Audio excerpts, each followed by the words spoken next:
As they walked in, led each by the maestro of their nation's generation, Kwame Nkrumah, Thomas Sankara, Houphouët-Boigny, Ahmed Bembela, flames which never seem to flicker, beacons which refuse to fade. These and many more, notably African leaders, have fought very harder to achieve our struggle as black people. Even at our very own world, we have been able to within an era of immortality or into the spirit sapping and busy. Kwame Nkrumah and Thomas Sankara have been the brain and the hope behind African prosperity. Today is a brand new day for our next episode with respect to Abraham the Explorer program. We are here to give you more insightful, more intriguing, and very delightful to watch. Stay tuned as we will be right back. In today's episode, we begin with Thomas Sankara. Thomas Sankara was a charismatic, fearless African leader who ruled the people of Burkina Faso from 1983 to 1987. During his reign, Sankara achieved so many feats within his government. He empowered women. He encouraged women to take on leadership roles. He expanded the agri sector. Sankara took up so many innovative programs that caught the eye of the Western world and the CIA. So they used his own very own brother and friend, Blaise Compaoré, to overthrow Sankara. So even to the very extent when his bodyguards approached him, that Sankara, your friend Blaise Compaoré wants to overthrow you. Sankara told them, Blaise Compaoré can never betray a brother. Even when the then military leader of Ghana, Jerry Rawlings, approached him and told him, Sankara, let me take up this mantle and fight Blaise Compaoré. Sankara insisted again by saying, Blaise Compaoré can never overthrow him. What point are we establishing? What we are saying is that whenever a young, vibrant African leaders want to thrive, the Western world, backed by CIA, begin to intervene. So it was so obvious. On the 15th of October 1987, Sankara was overthrown by Blaise Compaoré, his own brother and friend. Let's watch the video. Thank you. Look at him now, a traitor and a murderer. Blaise Compaoré, the man who betrayed his best friend, Thomas Sankara, for power and promises made to him by France. But just look at him today. He looks hollow, empty, as if the soul in him died long ago. This betrayal cuts deeper when you remember who Sankara was to him. They weren't just friends, they were brothers in every sense. They grew up together under the same roof. When Compaoré lost his father as a boy, it was Thomas Sankara's father who stepped in and raised him like his own son. These two were inseparable. They shared meals, traveled the world together, whispered their dreams to each other. Sankara trusted Compaoré blindly. So much so that when his bodyguards discovered Compaoré's plan to stage a coup and asked for permission to arrest him, Sankara refused. He said he would never betray a friend. If Compaoré wanted to take power through a coup, so be it. Even when Ghana's Secret Service got wind of Compaoré's plan, not just to overthrow but to kill Sankara, and alerted President J.J. Rawlings, who in turn offered help to stop the coup, Sankara still declined. He stood by his friend, even to death. If he wants to kill me and take over, let him, Sankara said. And that's exactly what happened. On October 15, 1987, Blaise Compaoré, with the backing of France, staged a coup. Thomas Sankara was assassinated. France had everything to gain. They didn't want Sankara, a man who stood against neo-colonialism, who rejected Western control and called out imperialism with fearless clarity. They saw Compaoré as someone they could use, and they did. They promised him protection, wealth and power. Compaoré ruled Burkina Faso with an iron fist for 27 years. He looted billions. He handed over Burkina Faso's gold to France while his people suffered. Now he hides in Ivory Coast. He and his brother, who helped orchestrate Sankara's murder, are both wanted by the Burkinabe government. He's no longer Blaise Compaoré. He's taken on a new name. He's now an Ivorian citizen, trying to bury the past. But history remembers. And so do we. One of the greatest Pan-Africanists was Kwame Nkrumah. Kwame Nkrumah on 21st February 1966 was on his way to Hanoi, Vietnam, to help settle or end the Vietnam War. On his way, he was overthrown by his very own people, as Kotoka and Afrifa. Before Kwame Nkrumah left for Hanoi, he summoned the security people, Haile Edeku, and told them, "I'm told to leave for Vietnam to settle the war. Should I go?" The security people told me, "Oh, leader, you have to go. It's very imperative. And then in that way, it will give you an international high." So Kwame Nkrumah left, trusting on the wings of his security people. Later, he didn't know that they will later end up betraying him. Kwame Nkrumah, on 24 February 1966, he was overthrown. He did so many things for his people. He constructed the Tema motorway, the Tema fishing harbor, built many schools, built many roads. Today, Kwame Nkrumah is no more, and his legacy still lives on.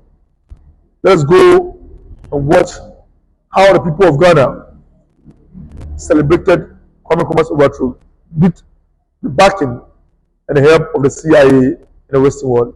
Let us go. In 1966, while President Nkrumah was out of the country visiting Peking and Hanoi, a coup was staged by factions in the police and military. So unpopular had the president become that hardly anyone opposed the takeover, and no force was needed.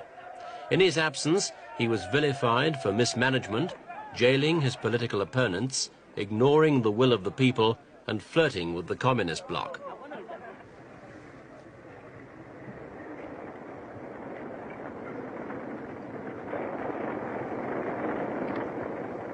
While students burnt communist literature, the Chinese embassy was closed and its members expelled. Meanwhile, Nkrumah himself took refuge in Guinea, proclaiming that he and his Convention People's Party had been wrongly indicted on groundless allegations of bribery and corruption. But it was too late to protest. Too late. Fellow countrymen, my heart is heavy as I witness the damage which this clique of neo-colonialist conspirators are doing to our country. At the bidding of their overseas neo-colonialist masters, they are dismantling the work of 15 years. They are telling you that Ghana is bankrupt. They are telling you that our country is in debt to the extent of some 240 million pounds. What fools they are. How ignorant for them to think that you believe these stupid lies. Open your eyes and look around you. See for yourself. See the splendid new Tema Harbor. See the mighty water dam. See the fine roads which we have built under the leadership of the Convention People's Party and its government. See the schools, the colleges, and the universities. See the clinics, hospitals, health centers.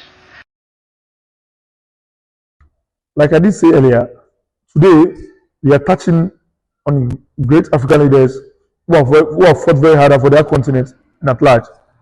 One of them again is Patrick Emery Lumumba. Lumumba was the first democratic elected president of Congo. Lumumba said civil rights. He was one of the greatest Pan-Africanists. He fought against Western colonialism and imperialism. Lumumba was arrested twice and was flown to Katanga.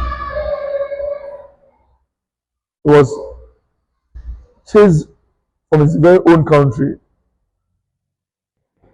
Lumumba was arrested by Mobutu Sese Seko in 1961, January. He was killed by very own people,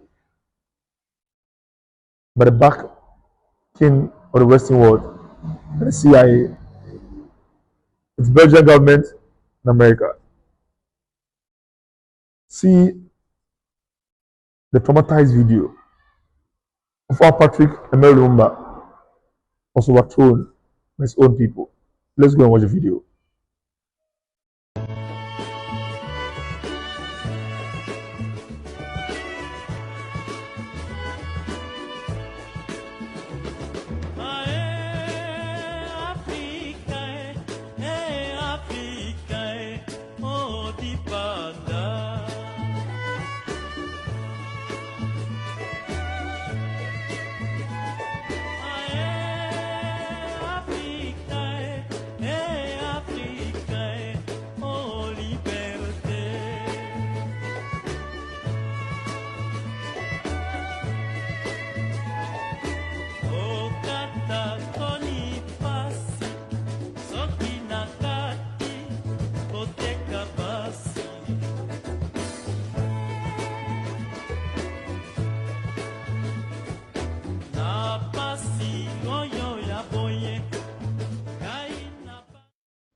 It's very sad as we have allowed our continent to be ripped apart by the Western world. What do the Western world want from Africans? Our rich natural resources. Let's look at Uganda. Yoweri Museveni. He has been in power for almost 39 years now. He's still there. The Western world wants him because they want to use him to penetrate what they want to do. Let's look at Teodoro Obiang Nguema Masogo of rich oil Equatorial Guinea. He has been in power for 30 years and above. He's still there. The Western world wants him. Let's look at Ismail Buella, president of Djibouti, has been in power for 30 years, for 20 years and above. Mind you, Djibouti is the largest U.S. military base in Africa. That's where the U.S. have housed their military base. The Western world wants him, or they feel he's the best person for them. Let's look at Paul Biya of Cameroon. He has been in power over 40 years plus. He's still there. The Western world wants him because they knew he's the man they were using. But Thomas Sankara, let's see what they are doing to him. Let's see the blatant distractions they are putting on him, on his government. Africa, let us rise. Africans, let us rise and uphold our sovereignty. Let us rise and uphold our continent to the very best of his knowledge. Let us rise. We rise with one Africa, one accord, one spirit, one soul. We shouldn't let our continent down. You can follow this channel, Ibn Explorer program, my various social media handles at TikTok, Ibn Explorer, Facebook at Ibn Explorer, and YouTube at Ibn Explorer. We shall come your way again on a very nice content with a very revealing and thoughtful content. Thank you and have the best of the day. Bye bye.